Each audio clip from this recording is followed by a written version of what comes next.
Inteligencia dental. El líder indiscutible y absoluto en educación dental a distancia en idioma castellano. Le da la más cordial bienvenida a esta conferencia grabada. Gracias a nuestros patrocinadores oficiales.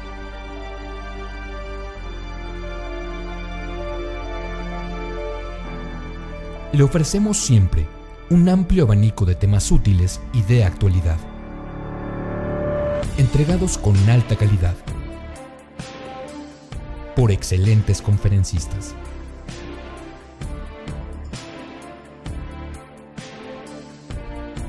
Es un placer recibirle en nuestras conferencias Webex en vivo por Internet, con sesión de preguntas y respuestas, o en nuestras conferencias grabadas disponibles en nuestro canal de YouTube.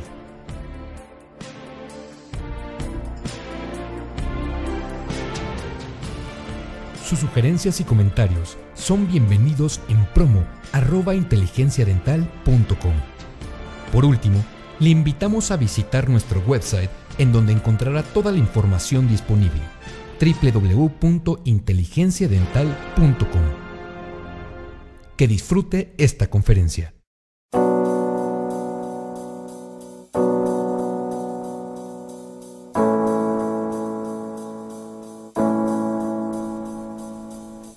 LabCeram, arte, ciencia y tecnología a su servicio. En LabCeram estamos comprometidos con nuestros clientes Platinum y sus pacientes, quienes reciben de nuestros técnicos dentales, todos ellos artistas que combinan el arte con la ciencia y tecnología, restauraciones bellas, seguras, durables y con garantía.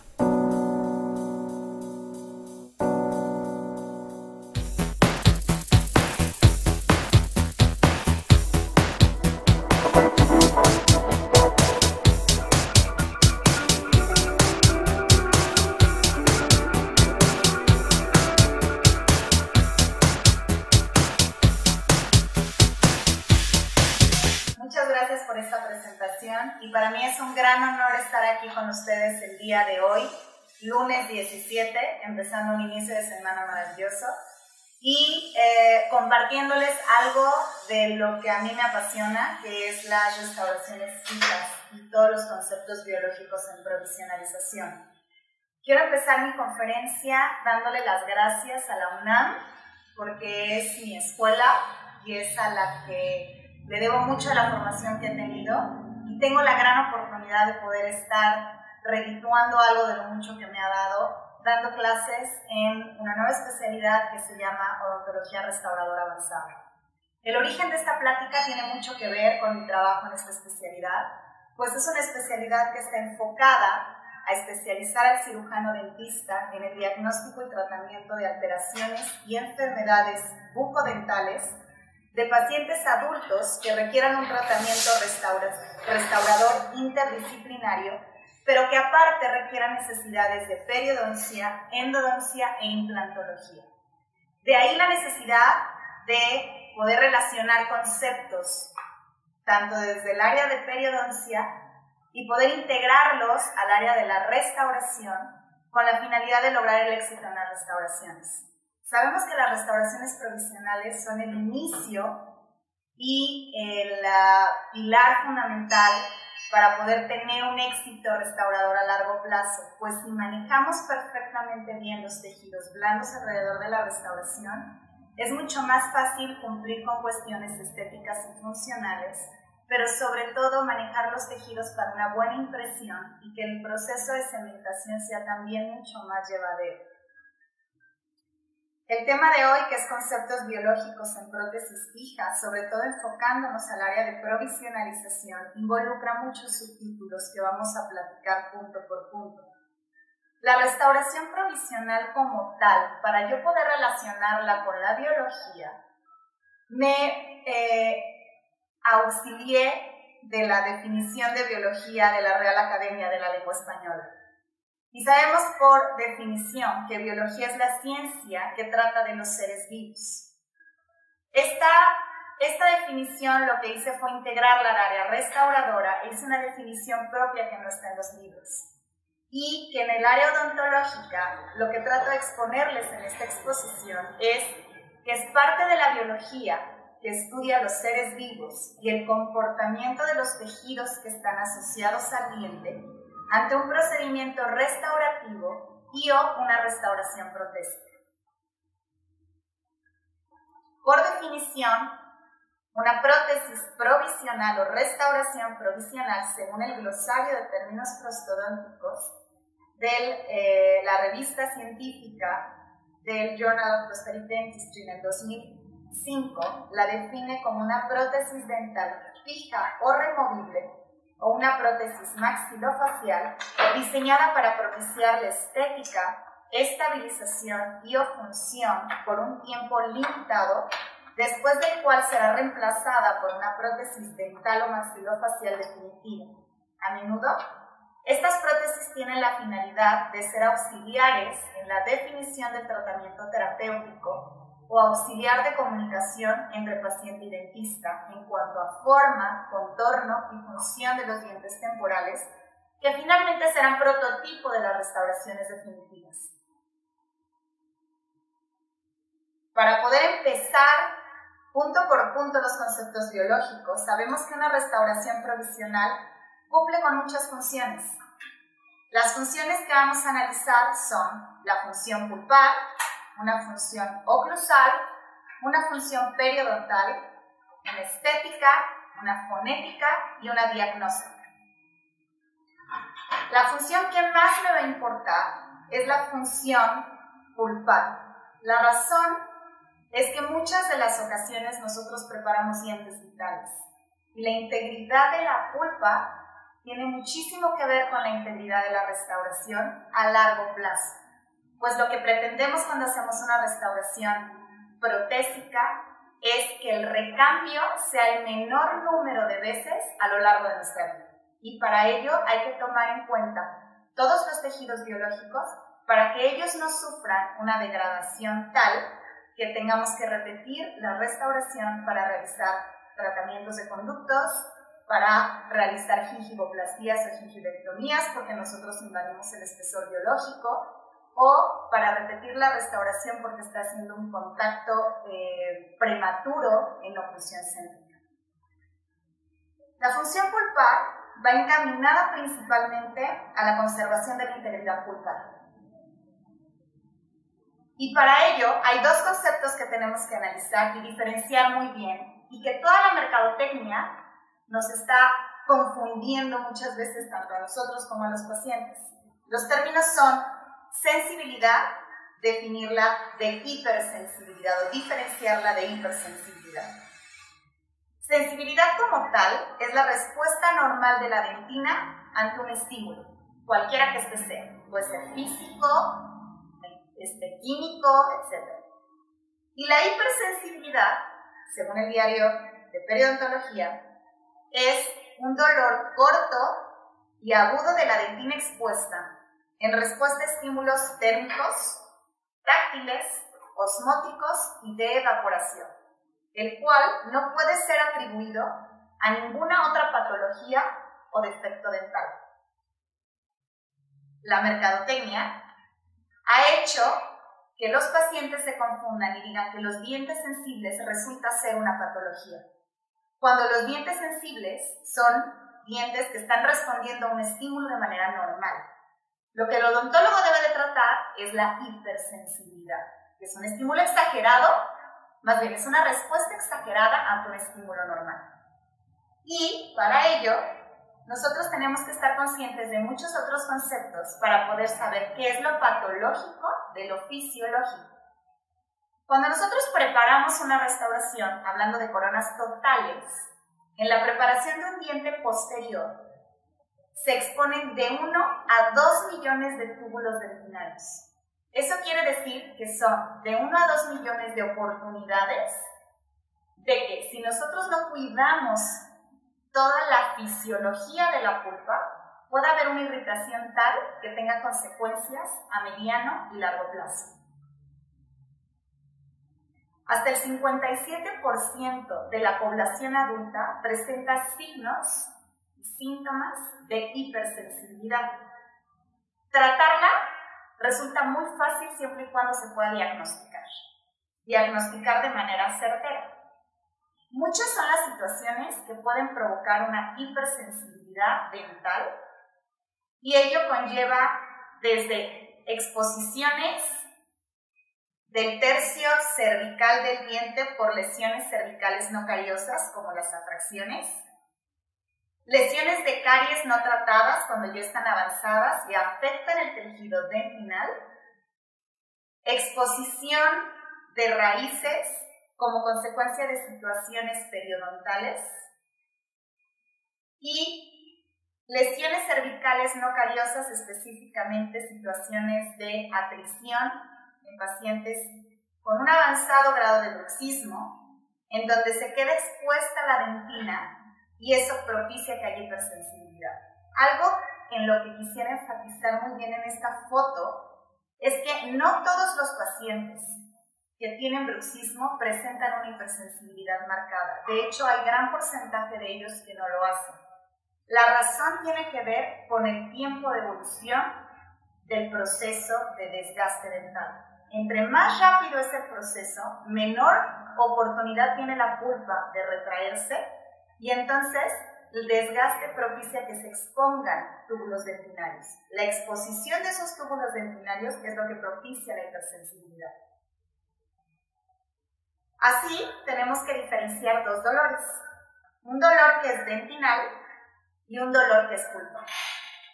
El dolor dentinal es provocado, intenso y de corta duración, y lo principal es que están estimuladas las fibras A delta mielinizadas. Por el otro lado, el dolor pulpar es espontáneo, provocado, sordo y de mucho mayor duración. Y las fibras que están principalmente involucradas son las fibras C no mielinizadas.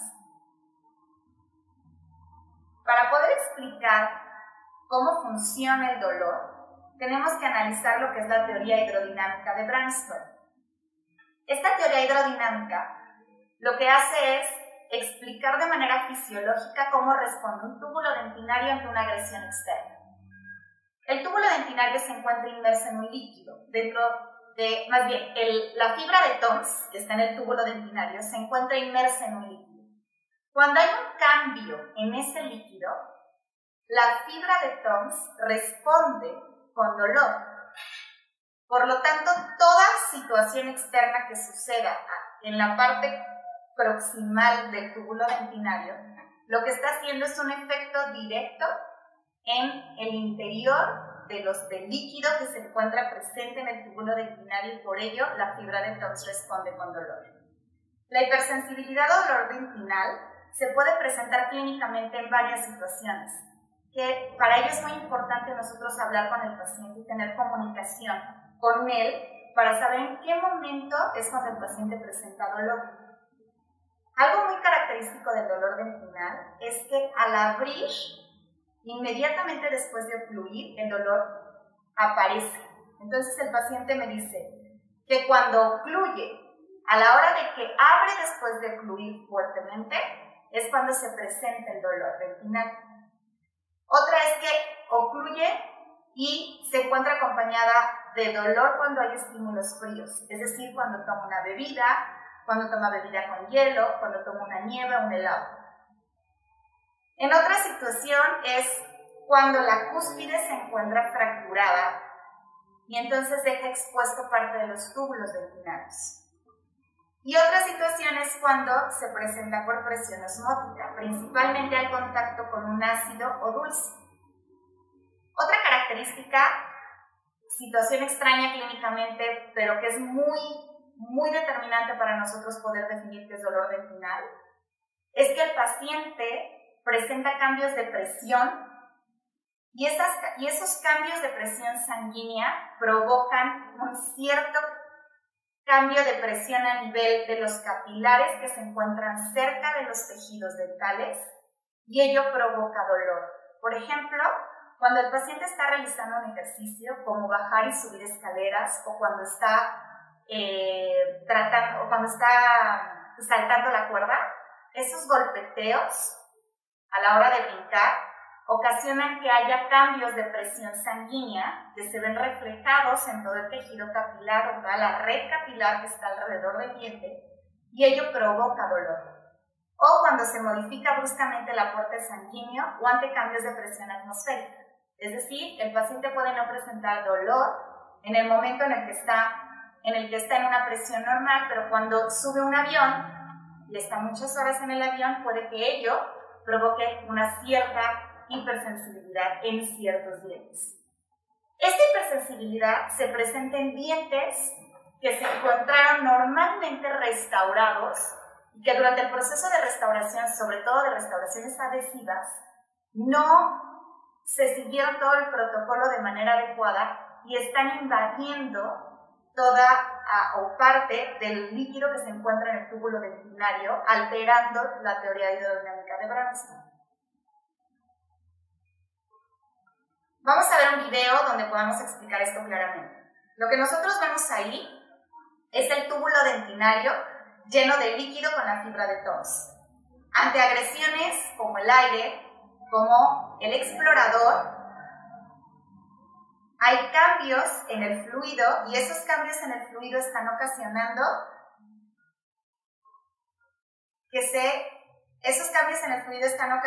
que haya irritación en el túbulo dentinario y el túbulo dentinario responde a esa sensación del dolor a lo largo de las redes neuronales que van a ir directo al cerebro. De ahí la importancia de nosotros poder conservar la integridad del fluido dentro del túbulo dentinario de manera adecuada. La pregunta es ¿cómo vamos a lograr esto? Bien, lo vamos a ver más adelante en unos minutos. Ahora vamos a diferenciar el dolor pulpar.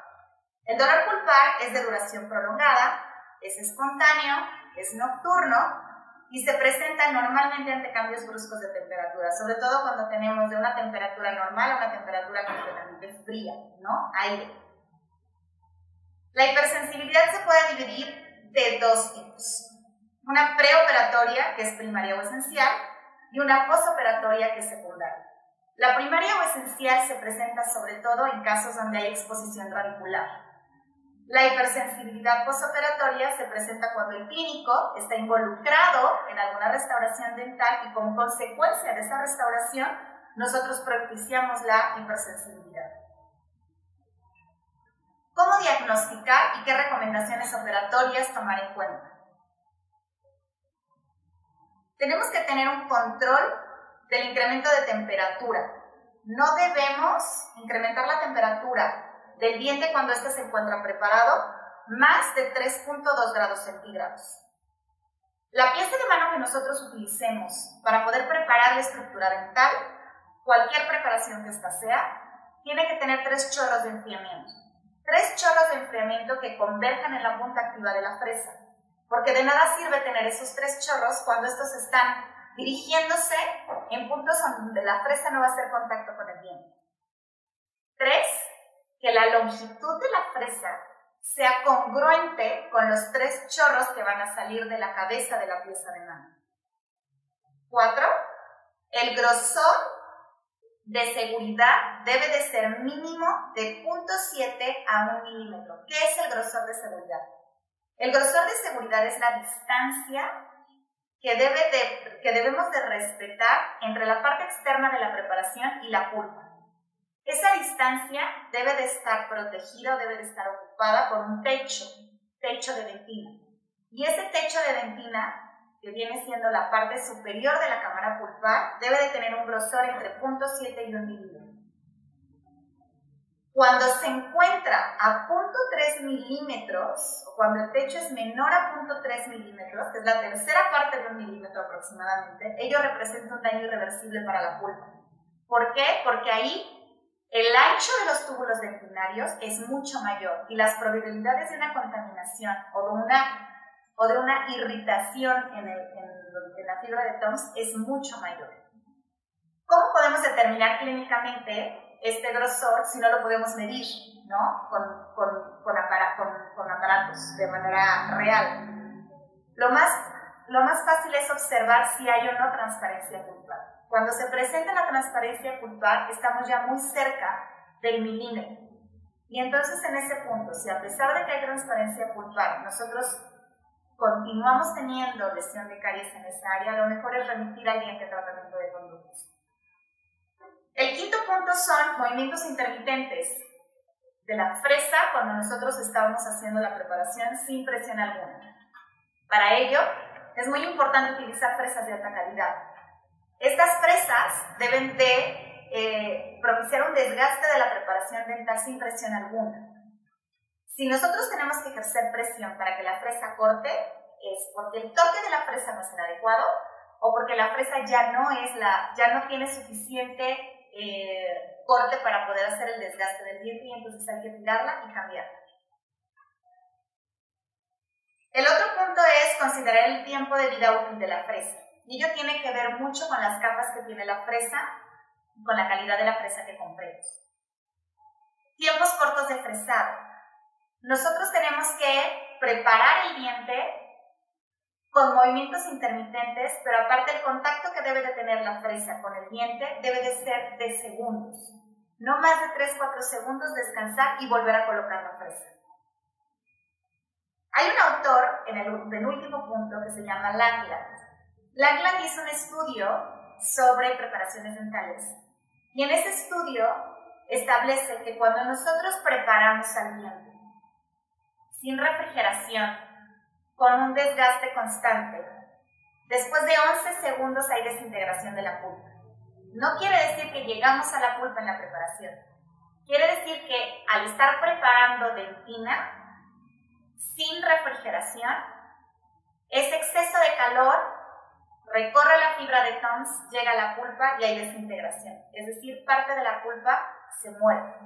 Y entonces tenemos necrosis pulpar parcial, que no necesariamente se presenta clínicamente alguna sintomatología o signo hasta pasados muchas veces meses o años. ¿Cómo saber si nosotros estamos fresando 11 segundos sin refrigeración? Lo más fácil clínicamente es cuando empezamos a percibir el olor a diente quemado. En este momento sabemos que en ese diente ya estamos desintegrando parte de la pulpa. Y por último, algo muy importante para poder cerrar con broche de oro estas recomendaciones operatorias es que una vez que nosotros preparamos el diente y seguimos todas las recomendaciones antes descritas, es aplicar adhesivo sin grabado ácido en la superficie del diente preparado y ese adhesivo va a servir de barrera física para que cuando nosotros agredamos al diente con el retiro de la restauración provisional, la recementación de la restauración provisional, la toma de impresión y prueba de restauraciones definitivas,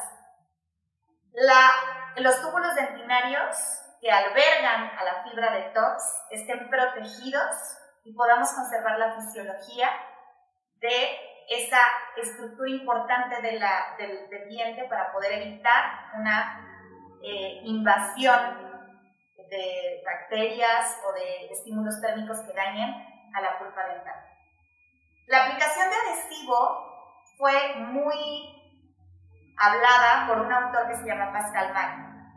Él menciona en algunos de sus artículos el sellado inmediato de la dentina posterior a la preparación dental. Y ello conlleva dos beneficios. Uno, crear una barrera física ante los estímulos externos después de que nosotros preparamos. Y dos, aumenta considerablemente la fuerza de adhesión si es que ese diente va a ser restaurado con prótesis que sean cementados de manera adhesiva. ¿Qué factores irritativos tenemos que evitar cuando nosotros estemos preparando un diente? El aire, el fresado, cuando el fresado no sigue las recomendaciones descritas anteriormente, una correcta irrigación, eliminar por completo la lesión de caries y utilizar sistemas adhesivos en procedimientos de reconstrucción del muñón con protocolos perfectamente bien establecidos y adecuados. El sistema adhesivo representa un factor irritativo cuando a la hora de colocar el sistema adhesivo, en lugar de seguir el protocolo, estamos irritando al diente. Un ejemplo es que cuando coloquemos el sistema adhesivo, grabemos y no dejemos la dentina húmeda cuando estemos recibiendo la adhesiva. Otro factor factor irritativo es que polimericemos de más y estamos haciendo un sobrecalentamiento sobre la superficie de la dentina cuando estemos polimerizando el sistema adhesivo. Para ello es importante leer las instrucciones de cada fabricante y poder determinar cuál es el protocolo adecuado según el sistema adhesivo que se va a utilizar. Porque todos esos pequeños detalles y la suma de todos esos pequeños detalles va a ser la diferencia entre que mi restauración solamente dure 1 año o dure 10 o 20 años en boca. Las piezas de mano que están presentes en el mercado son muchísimas. Hay unas, como lo vemos en la imagen superior del lado izquierdo, que presentan solamente una salida de aire en la parte inferior de donde se va a colocar la fresa. Este chorro de agua resulta insuficiente para poder enfriar a la fresa y evitar el sobrecalentamiento de la fresa durante la preparación. En el lado superior derecho vemos piezas que presentan 3 chorros de agua.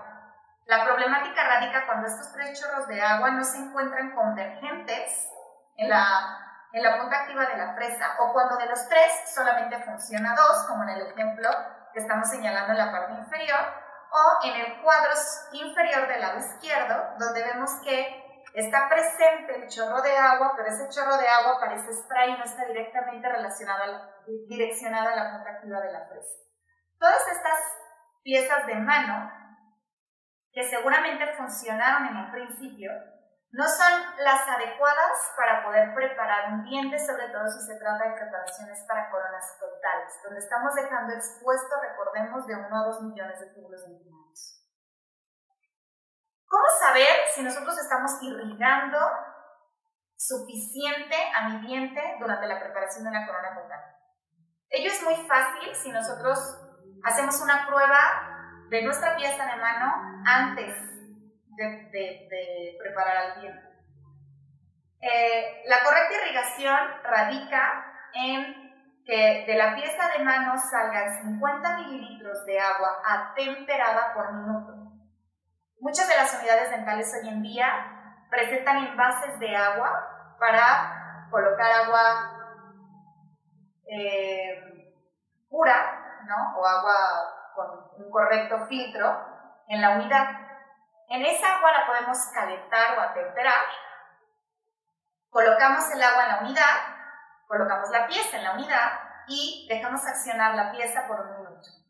Utilizamos este tipo de vasos perfectamente milimetrados, en donde contamos 50 mililitros de agua durante 1 minuto, y si esto se presenta, lo que va a suceder es que en boca esto va a ocasionar que haya una muy buena irrigación durante la preparación dental. Es un paso clínico muy sencillo para poder garantizar que nuestros instrumentos están funcionando de manera adecuada para evitar lesiones en el tejido pulmonar.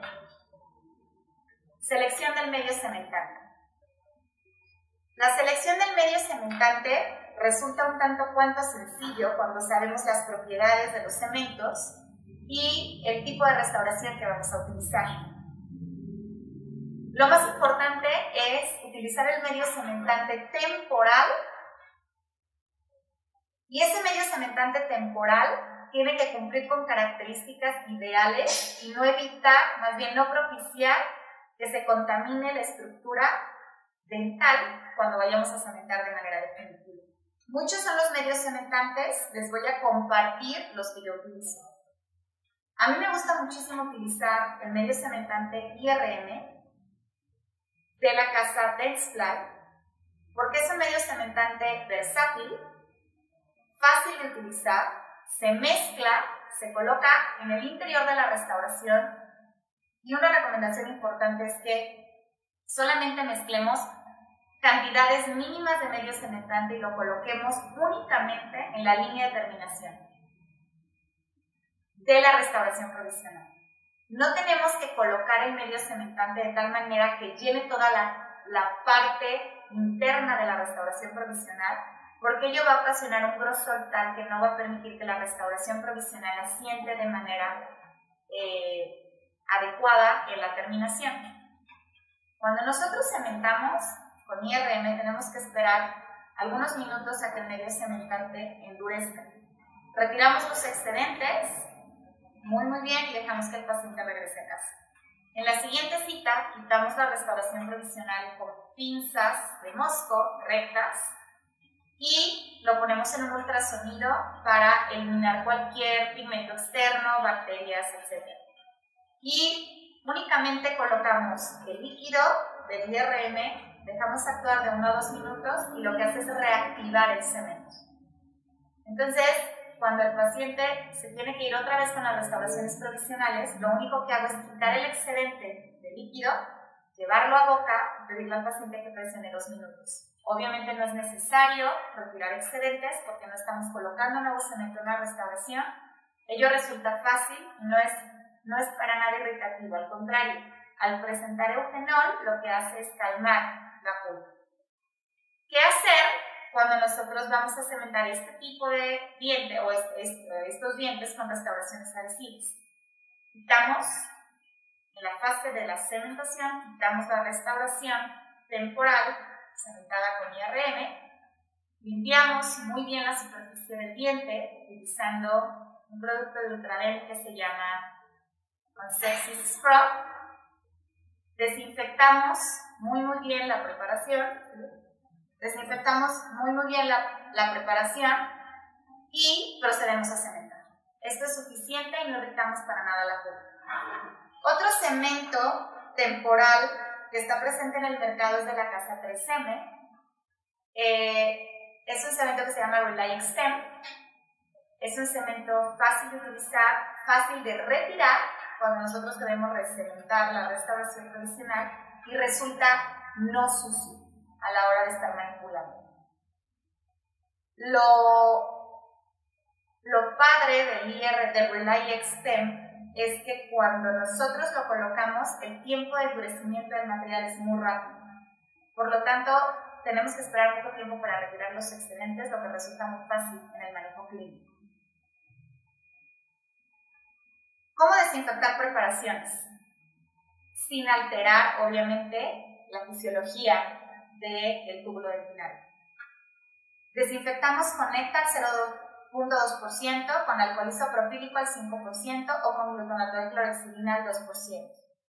Si nosotros queremos retirar excedentes de cemento, lo recomendable es no retirarlo con la punta del explorador, pues esa situación lo que hace, como lo vimos en el video anterior, es irritar a los túbulos dentinarios y eliminar parte del fluido que se encuentra dentro del túbulo, lo que alteraría la fibra del tox. Entonces lo que hacemos es utilizar Consexis Scrub, que es la misma componente activo que el Consexis, solo que en forma de pasta, y lo aplicamos con un cepillo de profilaxis sobre la superficie, activando el producto no más de 2 segundos por pared. ¿Qué recomendaciones hay que seguir cuando nosotros estamos realizando toda la fase de cementación de las preparaciones? Tenemos que corroborar contactos oclusales de las restauraciones definitivas para que estos contactos oclusales no propicien un punto de contacto prematuro, lo que me altere o me inflame mi ligamento periodontal. No secar con aire. Lo que tenemos que secar es con torundas, no de algodón, porque esas fibritas me pueden dejar restos de la fibra del algodón sobre la superficie del diente y quedar atrapadas en el proceso de cementación, sino les voy a recomendar unas torundas que se llaman Peletem, de la casa comercial Boco. Es una casa comercial alemana que presenta unas torundas como esponjitas que las utilizamos muy fácilmente para poder quitar excedentes de humedad o para aplicar el adhesivo. Estas no desprenden ningún tipo de fibra y permiten que la estructura dental que está expuesta al medio ambiente sea tratada de manera suave. Tenemos que utilizar adhesivos, barnices y fluoruros como barreras físicas para proteger la entrada de los túbulos dentinarios. Debemos considerar diferentes proyecciones radiográficas para descartar lesiones de caries o desajustes de la restauración y no aplicar soluciones agresivas. auxiliares tenemos que tomar en cuenta cuando utilizamos restauraciones de resina, sobre todo para reconstruir muñones. Entre menos amplias sean las cavidades, se compensa mejor el factor de contracción, que es el factor C. Por lo tanto, es mejor tener una preparación que parezca como queso gruyere, con pequeñas cavidades en diferentes aspectos o en diferentes caras de la preparación.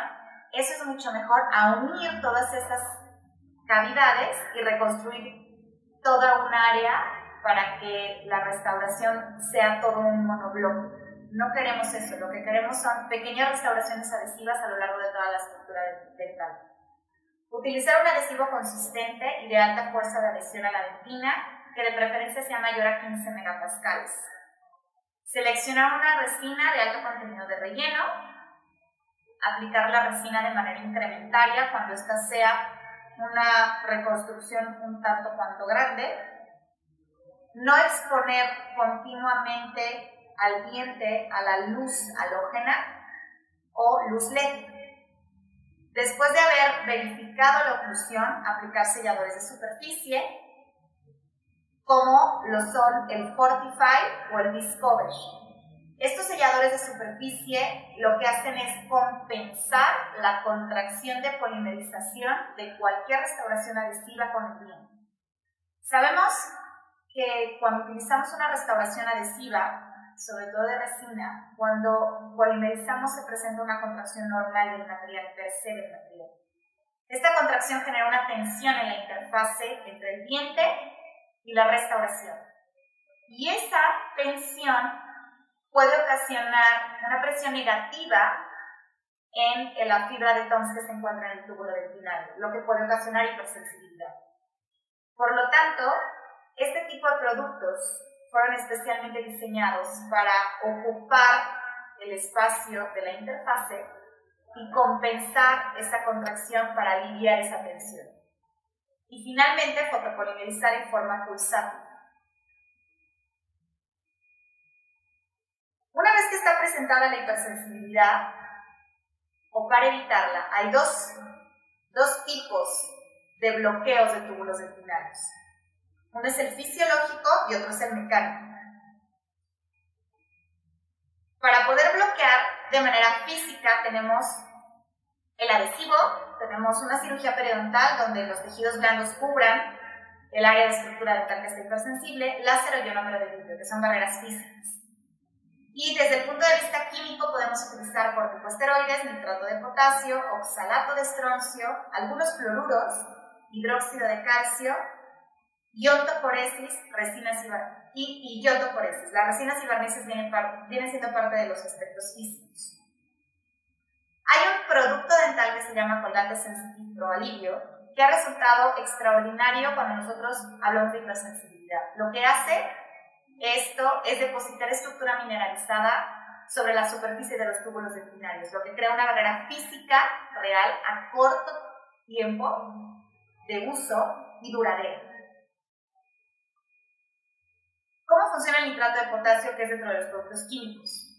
El nitrato de potasio lo que hace es generar iones de potasio sobre la superficie dental que ocasiona una despolarización nerviosa y disminuye, por ende, la percepción del dolor. ¿Qué productos químicos presentan nitrato de potasio? Hay uno muy bueno que puedo recomendarles, que es de la casa Ultradent, que se llama Ultra EZ, que viene en forma de gel. Lo podemos aplicar de dos maneras. Una es colocar el gel directamente en una cepillo de profilaxis, colocarlo directamente en la superficie dental y dejar accionar por 2 o 3 segundos de manera intermitente el cepillo de profilaxis. Y la otra es tomar impresiones. Esas impresiones, realizarles una guarda de blanqueamiento, que es guarda blanda, recortar la guarda de manera festoneada y aplicar el gel en la guarda, justo en la zona donde hay hipersensibilidad, que corresponde al diente donde tiene hipersensibilidad, y dejar la guarda puesta toda la noche. Esto ocasiona una acción importante del nitrato de potasio en contacto con el diente durante más de 8 horas que tiene sueño y produce un alivio paulatino con el paso de los días mientras el paciente lo está usando de manera continua. Otros pueden estar en el mercado es desensibilizantes de oxalato de potasio, como lo vemos en la imagen. Uno muy bueno se llama bifluorid de la casa Boco, y otros son selladores protectores de dentina expuesta. Uno muy bueno es de la casa Dexla en México, que surge desde enero del 2012. La mayoría de estos adhesivos se aplican de manera sencilla, primero realizando una profilaxis del área, aplicando el producto, dejándolo actuar durante 10, 20, 30 segundos dependiendo del fabricante, y polimerizando 10 segundos si es que tiene productos para la fotopolimerización. Lo ideal en todos estos productos es que sean aplicados de 2 a 3 veces y que se apliquen varias veces durante 1 o 2 semanas.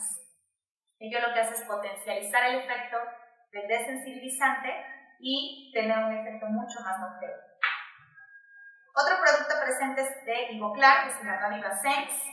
La composición en forma de barniz tiene desde cloruro de potasio, aromatizantes, hasta hidroxipropilcelulosa con etanol y agua, que es el mayor porcentaje de producto en esta composición. Y este desensibilizante lo que hace es tener 2 mecanismos de acción. Uno fisiológico, que es que la acción del nitrato y cloruro de potasio interrumpen la actividad neuronal y con ello evitan la transmisión del dolor. Y otro, que es el más importante, es uno químico físico, que lo que hacen es bloquear el túbulo dentinario, generan una barrera física porque precipitan proteínas, iones de calcio dentinarios, y esto genera un tapón en la superficie del túbulo dentinario, lo que conlleva a una barrera física que evita que el túbulo dentinario esté expuesto a estímulos externos. Lo más importante en una hipersensibilidad dental es eliminar el factor causal. Si esto, aún de manera local, el paciente no presenta una mejoría, lo que podemos es prescribir un antiinflamatorio.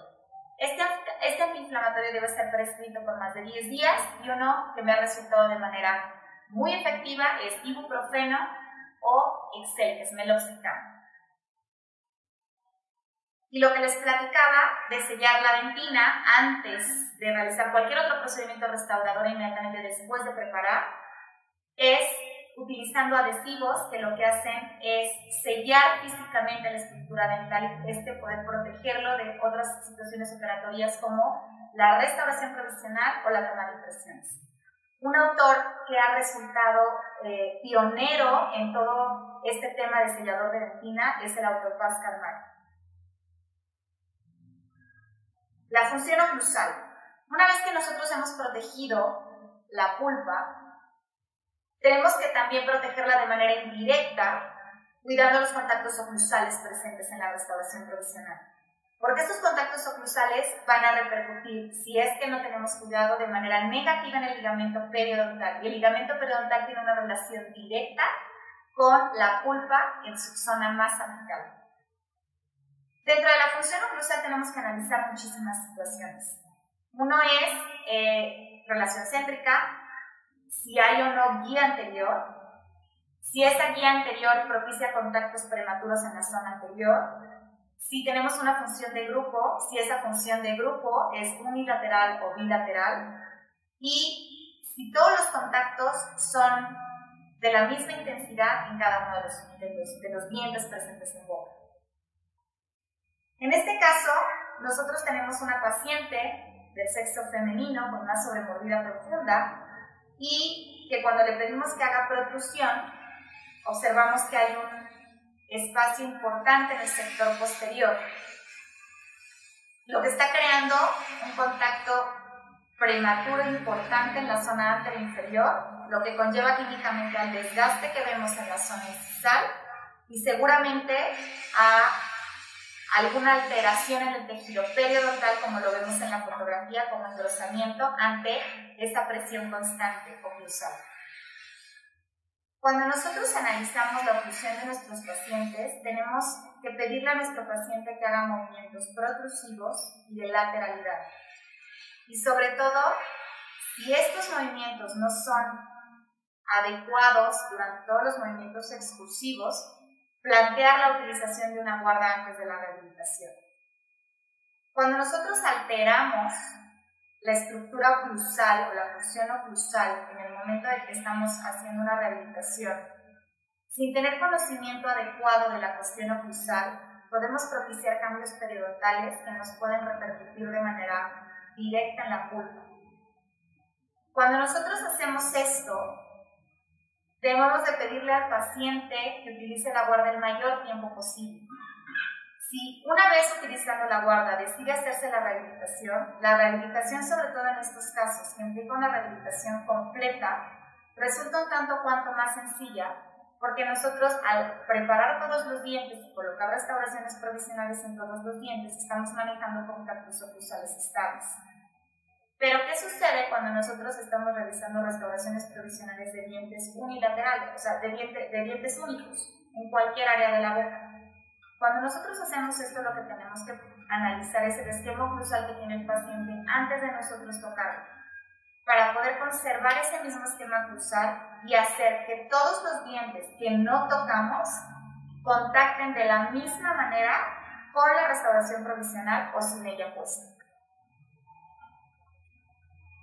La función periodontal, y aquí es donde vienen muchos de los conceptos biológicos, aparte de la cuestión pulpa, es una función que tenemos que tomar muchísimo en cuenta cuando estamos haciendo restauraciones provisionales. Aquí tocaremos temas como perfil de emergencia, tocaremos temas como la cantidad de rellenado papilar y la situación que debe de existir real entre la restauración provisional y el tejido dental.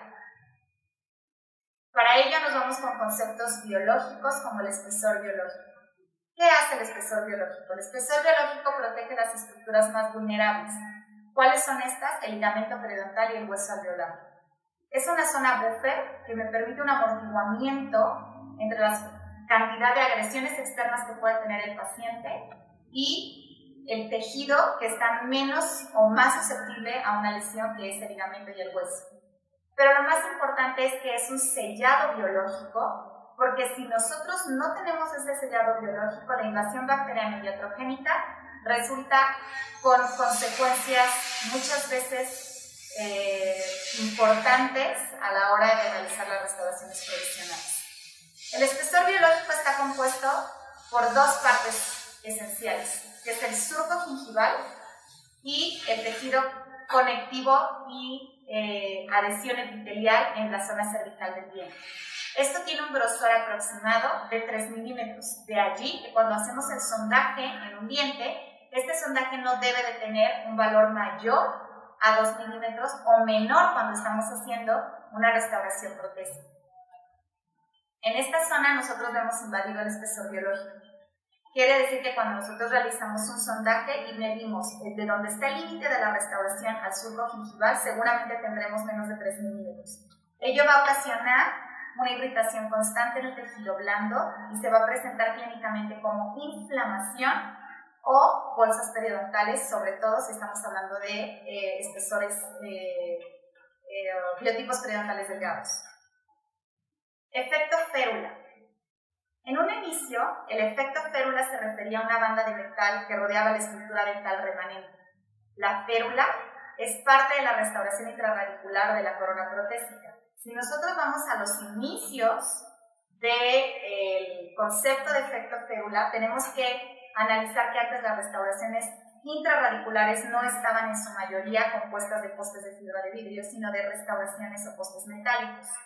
Estos postes metálicos, como lo vemos en la imagen del lado superior derecho, presentaban un collar de 360 grados que rodeaba el tejido dental remanente, como lo estoy señalando en esta imagen. Este collar lo que hacía es abrazar el tejido dental remanente. Este tejido dental remanente tenía que tener un grosor de 1.5 a 2 milímetros y ello compensaba las fuerzas laterales que incidían en el diente a restaurar. Hoy en día el concepto de efecto férula ha cambiado, principalmente porque las restauraciones no son en su mayoría postes metálicos, sino postes de fibra de vidrio. Por lo tanto, el concepto ya no se aplica a un collar metálico de 360 grados, sino a la presencia de estructura dental remanente por arriba de la línea de terminación de 2 de 1.5 a 2 milímetros. Y de allí hacia la zona más cervical u oclusal tiene que ir el material de reconstrucción. ¿Qué pasa si nosotros no tenemos esta estructura dental remanente? Lo que va a suceder es que las fuerzas laterales van a propiciar que pueda haber un degollamiento de la estructura dental. Muchas de las razones por las cuales muchas de las restauraciones se presentan en nuestro consultorio degollados solamente con la raíz puesta en el tejido óseo alveolar es porque no se respetaron conceptos de efecto férula. ¿Cómo hacer respetar este concepto si no tenemos suficiente estructura dental remanente? De dos tipos. Una es haciendo un alargamiento coronario para poder tener esta cantidad de estructura dental remanente, y dos, haciendo extrusión dental, es decir, extruyendo 2 o 2.5 milímetros parte del tejido radicular para después prepararlo y tener esa estructura. Si nosotros conservamos esa estructura dental remanente, lo que va a suceder es que las fuerzas laterales que incidan en el diente van a propiciar que sea como una barrera física y el diente va a estar sólidamente preparado para poder soportar ese tipo de fuerzas. ¿Qué ventajas tiene? Aumenta la resistencia del diente a la fractura, tiene un efecto protector y resiste fuerzas nocivas dirigidas a la estructura dental remanente. Esta es la línea de terminación. La cantidad de tejido dental remanente debe de ser de 1.5 a 2 milímetros en la zona más incisal o coronal. Y arriba de esto viene lo que se denomina la reconstrucción coronal. Otro concepto importante es que el grosor de esta estructura dental remanente, no nada más lo alto, que es de 1.5 a 2 milímetros, sino el grosor debe de ser de 1 milímetro mínimo, para que no haya una fractura diagonal que pueda ocasionar una fractura radicular diagonal y pérdida del diente. 1 milímetro de estructura dental coronal remanente casi duplica la resistencia a la fractura de los dientes. Por lo tanto, si podemos tener más de 2 milímetros, 3 o 4 milímetros, aumenta considerablemente la resistencia a la fractura y el diente va a ser longevo, desde el punto de vista biomecánico. Todo empieza con una buena preparación. De ahí que respetemos el concepto de efecto férula y la línea de terminación la coloquemos de tal manera que la estructura dental remanente sea el mínimo necesario. Si no tenemos que nosotros reconstruir al diente, obviamente resulta más fácil el concepto del efecto férula. ¿Qué pasa cuando tenemos solamente 3 de las 4 paredes con esa estructura dental remanente? Podemos reconstruir con medios adhesivos y el diente funciona biomecánicamente bien a corto, mediano y largo plazo. Pero si tengo 2 de las 4 paredes con tejido dental remanente de 1.5 a 2 milímetros y las otras 2 están al ras del tejido gingival, mi recomendación es hagan alargamiento de corona o extruyan el diente. Para lograr un efecto férula biológico en donde conjuguemos el concepto de efecto férula y el concepto de espesor biológico, debemos de tener una longitud vertical de 4.5 milímetros de estructura dental sobre la cresta alveolar, es decir, de la cresta a la línea de terminación deben de existir 4.5 milímetros. Por lo tanto, si nosotros tenemos duda de tener efecto férula, coloquemos una sonda periodontal, lleguemos al tejido óseo y midamos la distancia. Si este es de 4.5 milímetros a la línea de terminación, entonces tenemos el concepto biomecánico cubierto y ese diente va a ser restaurado sin la invasión del espesor biológico y cumpliendo con los principios adecuados para que el diente funcione en oclusión. Papila dental. Para que haya un rellenado adecuado de la papila dental, nos auxiliamos de los dientes. Los dientes son los protagonistas en la presencia o ausencia de tejido papilar. Si hay una separación entre 2 dientes o un diastema, no va a ocasionar esto un rellenado papilar adecuado o la papila va a estar chata. Pero si nosotros ejercemos una ligera presión en el tejido gingival y juntamos los dientes por medios ortodónticos bioprotésicos, el rellenado capilar se va a dar de manera adecuada.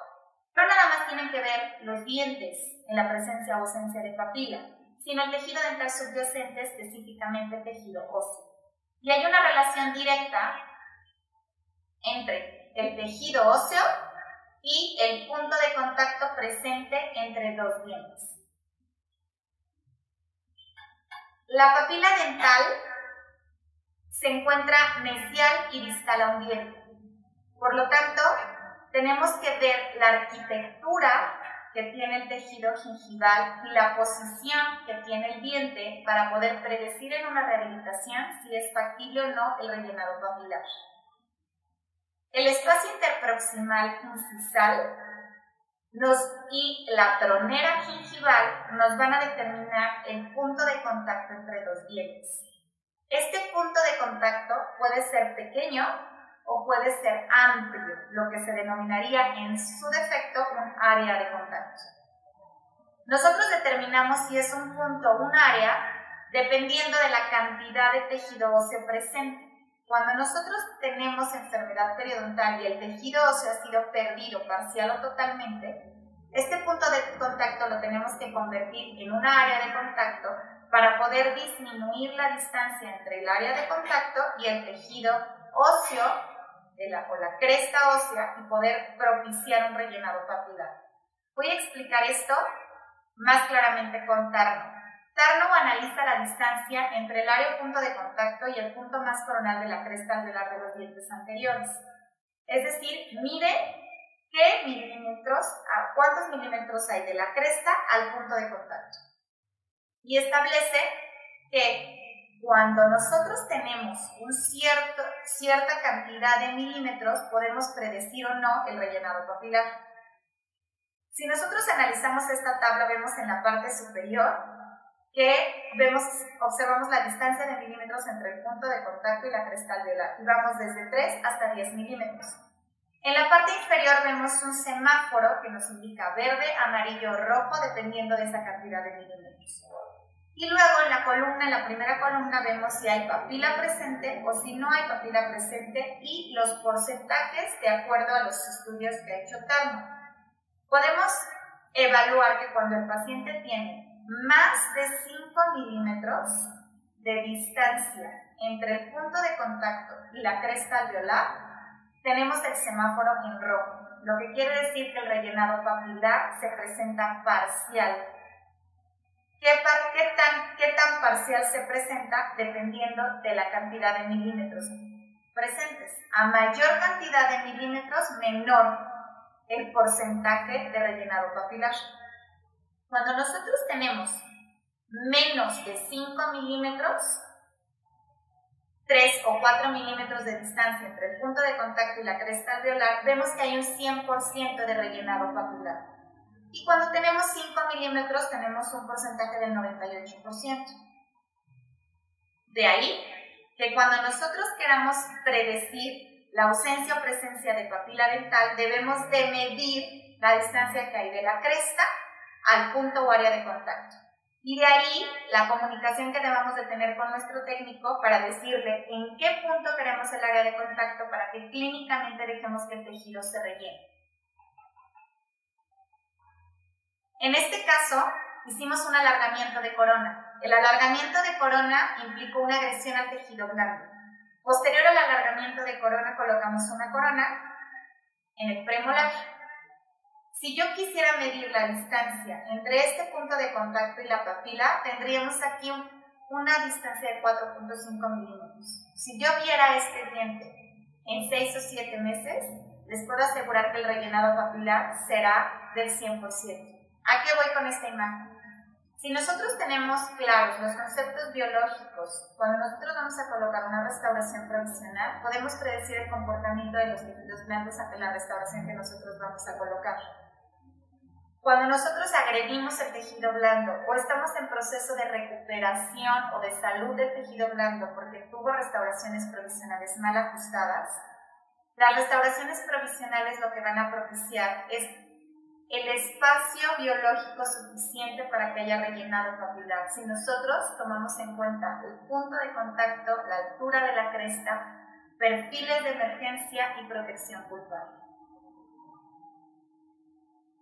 Estos son restauraciones provisionales en donde respetamos el punto de contacto y la cresta, y vean nada más el rellenado capilar que obtenemos. Si esto lo vemos en las restauraciones definitivas, se va a reproducir exactamente igual.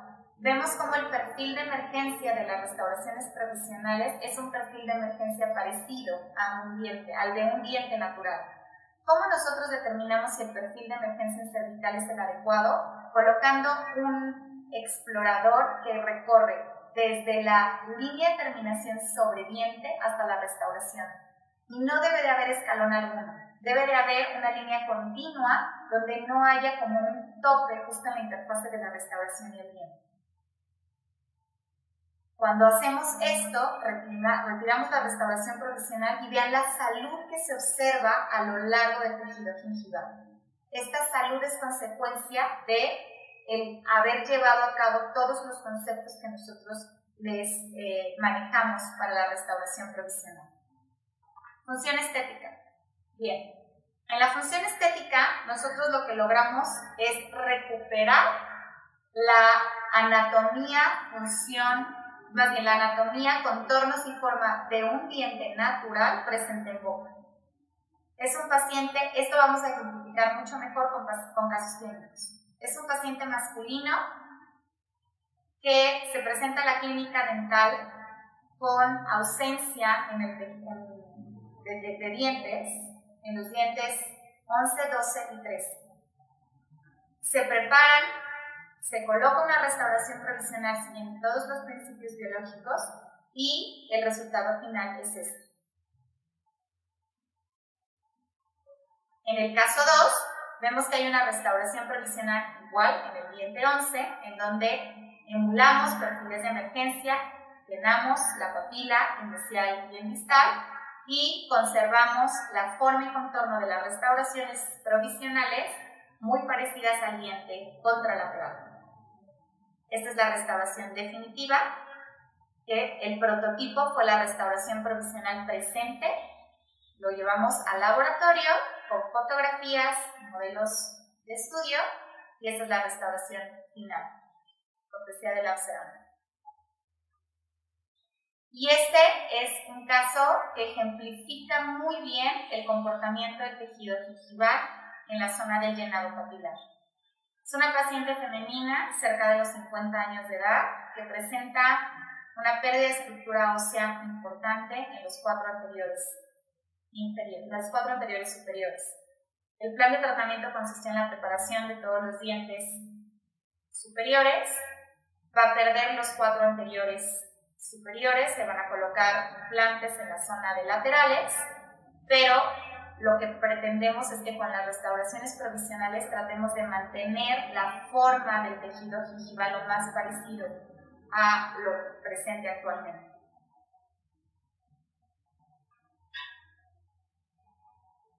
Así sonríe. Estas son las restauraciones provisionales el día 1 de la colocación. Le dijimos al paciente que tuviera una higiene extraordinaria, que utilizara colutorios, que me pudiera limpiar muy bien la interfaz en esta área, y le dimos cita a la paciente 15 días después. Este es el resultado clínico. Lo más importante es que conservamos una distancia de 4.3 milímetros entre el área de contacto y la cresta. Y este es el resultado a los 15 días.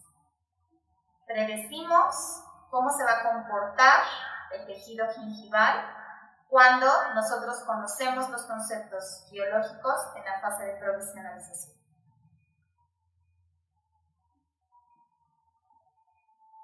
Y finalmente la función fonética.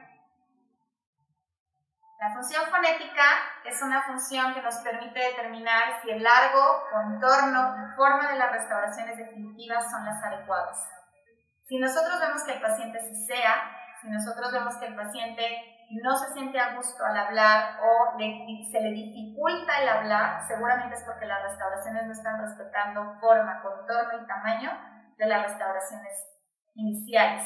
Para ello tenemos que auxiliarnos de encerados de diagnóstico que nos permitan determinar la altura correcta, imágenes digitales que nos permitan ubicar los planos incisales con respecto a los tejidos blandos, en este caso los labios, y ubicar también la posición de los dientes anteriores con respecto a los dientes posteriores para poder crear una línea de sonrisa adecuada. Bien, voy a finalizar con lo que es función diagnóstica. La función diagnóstica es una función importantísima porque nos permite crear, lo más importante es el prototipo de la restauración definitiva en el provisional.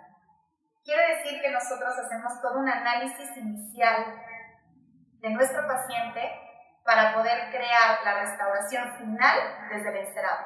Y ese encerado nos ayuda de manera ideal durante todo el proceso restaurativo, y por medio de guías o de acetatos podemos transferir toda la información del encerado diagnóstico a nuestro paciente. ¿Por qué es tan importante esta función? Porque es la única función en donde realmente interviene el paciente. Es una función en donde nos permite tener una comunicación directa con el paciente y poder hacer el recambio de provisionales las veces que sea necesaria hasta que el paciente se sienta a gusto con las restauraciones temporales que tiene. Para ello, yo utilizo mucho lo que es la plantilla diagnóstica y las restauraciones provisionales individuales. La plantilla diagnóstica se define como una estructura que nos permite una relación directa con el paciente y que en la manufactura y diseño es un modelo a escala o tamaño real utilizado para la demostración o evaluación de un diseño. Plantilla diagnóstica no es algo que se utilice solamente en odontología. De hecho, el concepto viene desde el área de la arquitectura, en donde los arquitectos generaban modelos a escala del futuro proyecto arquitectónico que se va a realizar. Nosotros como gremio adoptamos este concepto de plantilla diagnóstica y lo llevamos a la clínica como crear el prototipo de la restauración definitiva antes siquiera en muchas ocasiones de tocar la estructura dental, sobre todo en carillas.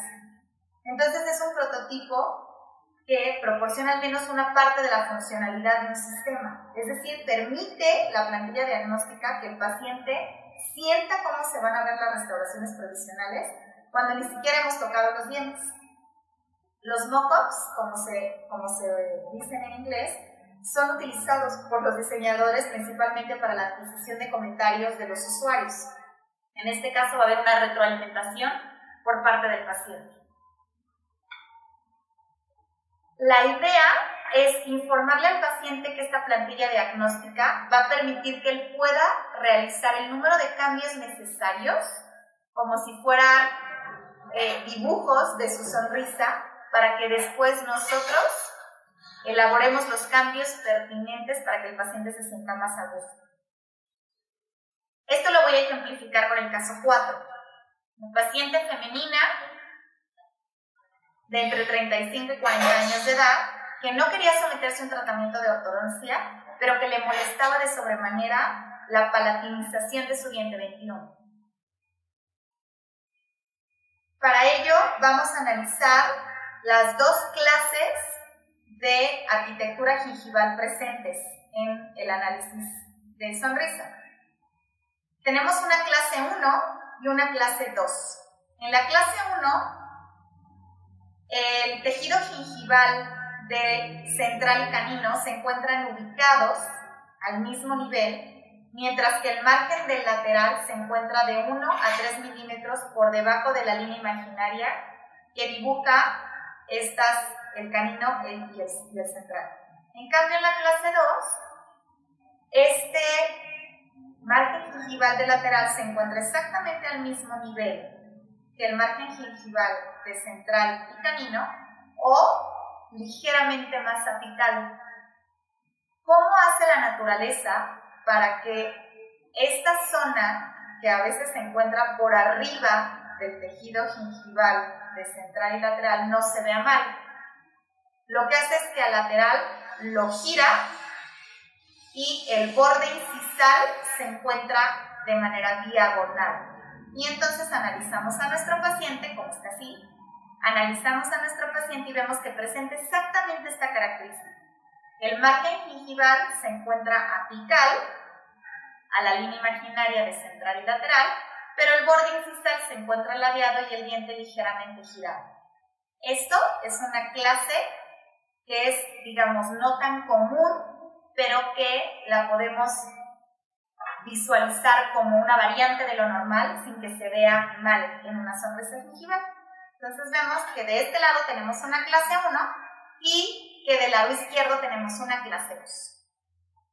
Obviamente el hecho de que presente el paciente una clase 2 del lado izquierdo hacía que la palatinización del central se viera mucho más marcada.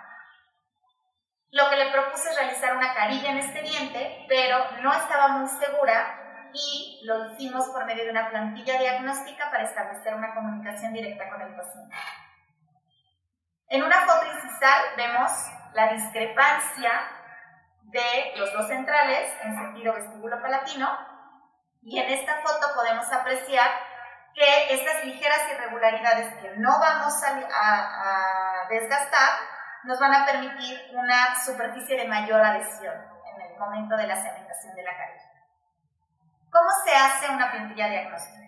Se hace un encerado diagnóstico, se le toma una impresión con silicón a ese encerado diagnóstico y el encerado diagnóstico, para que sirva una plantilla diagnóstica, tiene que ser de manera aditiva. Es decir, el modelo no debe de sufrir cambio alguno, ni desgaste, ni preparación de los dientes. Tiene que ser el encerado de manera aditiva. Se toma una impresión con silicón, pesado únicamente, se hacen ciertos recortes en el silicón y entonces se inyectan materiales que pueden ser desde metilmetacrilato, acrílico convencional para hacer restauraciones provisionales o restauraciones hechas a base de resina bisacrílica. La resina bisacrílica que yo recomiendo por su alta versatilidad es la resina bisacrílica de Protem 4 de la casa comercial 3MS. Se inyecta esta resina bisacrílica, se lleva la guía a boca y se esperan de 4 a 8 minutos para su completa polimerización, aunque la casa comercial maneja tiempos menores, pero les recomiendo 8 minutos para que pueda copiar perfectamente bien la textura del encerado diagnóstico y entonces se eliminan excedentes con una fresa de alta velocidad. El resultado es este. Se observa mucho más grueso el borde incisal, pues sabemos que está palatinizado el diente, eso solamente lo va a percibir ella, pero ella puede observar cómo se ve el perfil de emergencia de la futura carilla en relación al diente que está ligeramente girovertido por presentar una clase 2 gingival. El resultado estético es aceptable para la paciente y entonces decide realizarse la carilla. Este es el resultado de la plantilla diagnóstica puesta en boca. Este está en función, realizando ciertos sonidos, y este es en reposo con una sonrisa habitual. Este es el resultado de la carilla ya cementada. Entonces la paciente nos permitió realizar una comunicación directa por medio de la plantilla diagnóstica y facilita de sobremanera la comunicación con el paciente. Doctores, les quiero agradecer el hecho de estar escuchando la conferencia. Es muchísima la información que está presente. Si ustedes lo solicitan, me encantaría poder complementar esta conferencia con muchísima otra información para que pudieran realizar restauraciones provisionales e inclusive compartirles algunos videos de paso a paso cómo realizar una restauración provisional desde el retiro de restauraciones mal ajustadas hasta la evolución de la restauración provisional durante los próximos 10 o 15 días. Muchas gracias por asistir a esta conferencia virtual.